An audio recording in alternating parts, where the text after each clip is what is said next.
So my name is David Millstone. It's a treat for me to be here, although I must say that to be part of a panel that's called Old Timers Talk is, I'm reassured by having some genuine old timers here, and they may be feeling the same way, that the old timers for them are different people. So I want to start by playing a few little clips of music, and I'm going to start in the order of oldest clip to newest as a way of introducing some of our panelists this morning. And here's the first one. I'll just let you listen to this. The Master of the 12-Bar Blues.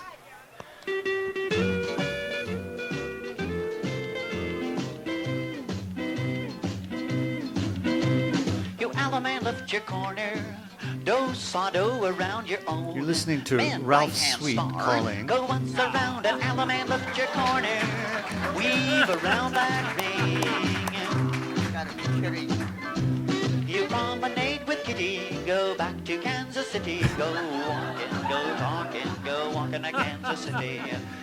So here's one that will be a little more familiar to people. So.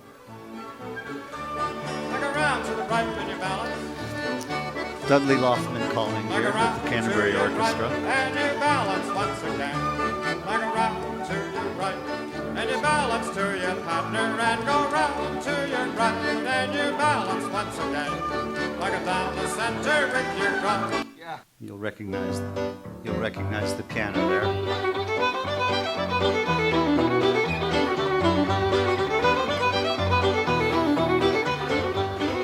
Bob McQuillen on piano with his band at the time, New England Tradition, with April Limber on fiddle and Pete Colby on the banjo.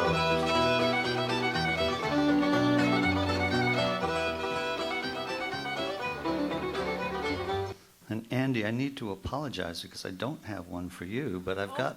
Yeah. But Andy's sitting there with Bill Spence, and they are secure in the huge millions of dollars they made from this recording. We've sold over 100,000 of those. This is the recording that brought the hammered dulcimer into what passes for respectability. I represent that remark. You resemble that remark. So that's the end of the music.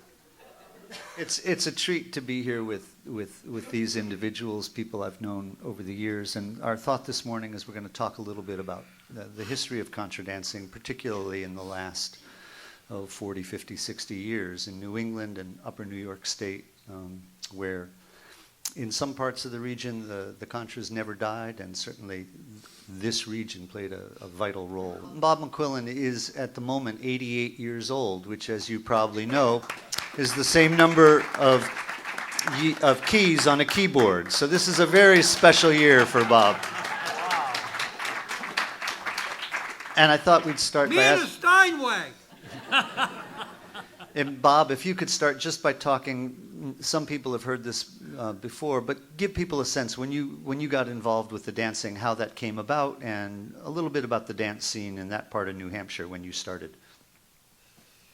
In 1946, I got out of World War II, out of the Marines, and I came home, and there was one of my school acquaintances lived in the next town, and she had two brothers, went to a square dance over in the town of Francistown, next town to New Boston, where I lived at the time. And so anyway, she invited me, or they did, to the square dance, which I had never done before.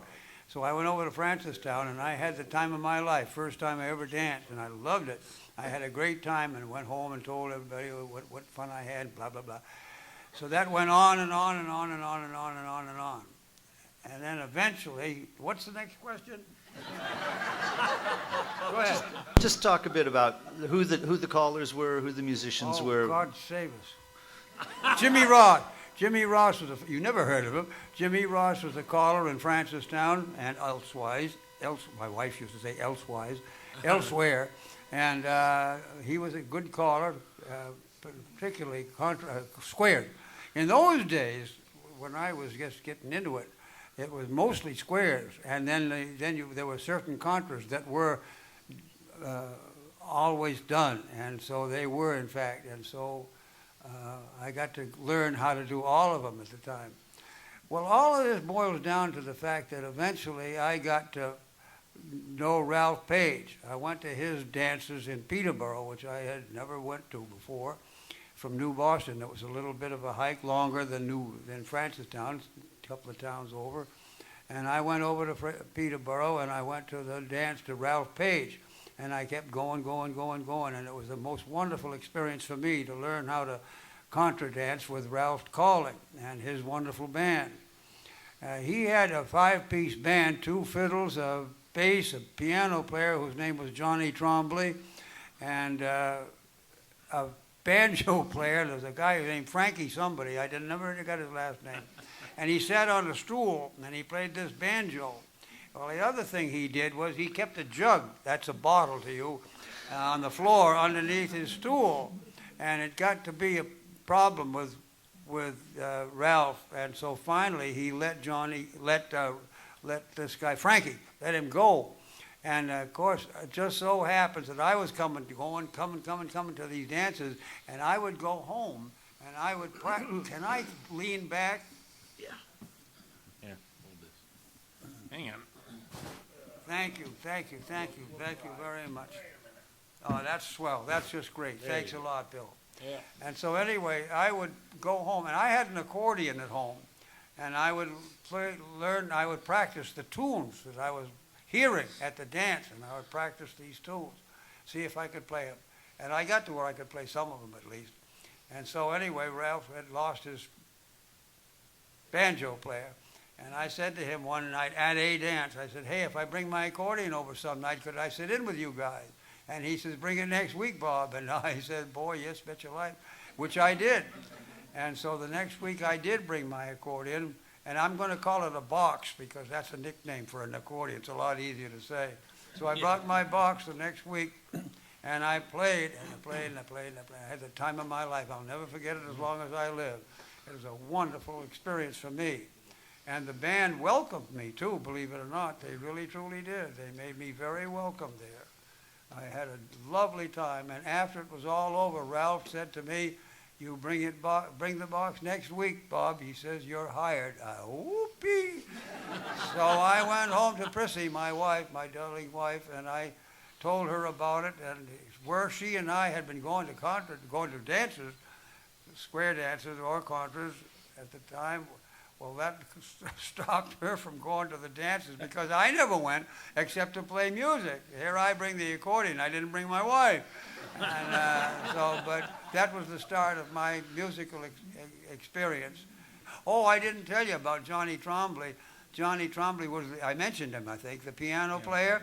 Yeah, well, he was the guy that, he showed me how to do the way he played. And I do it the way he played now. And so anyway, I went back into the Marine Corps again, served there for 3 more years, went to Korea, got missed. Here, not here. You follow that? Yeah. Anyway, I came back home.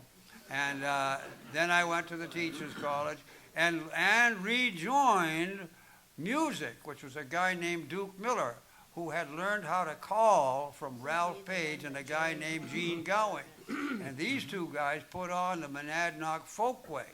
And they put it in a barn called Mrs. Bell, her name was, Studio, I think she liked Gene Gowing. And anyhow, they wound up having this big barn, great big barn, and dancing in the barn and taught everybody who wanted to come to how to do. And I was the accordion player then. And then I kept on playing, and finally wound up playing the piano, and eventually. And so here I am.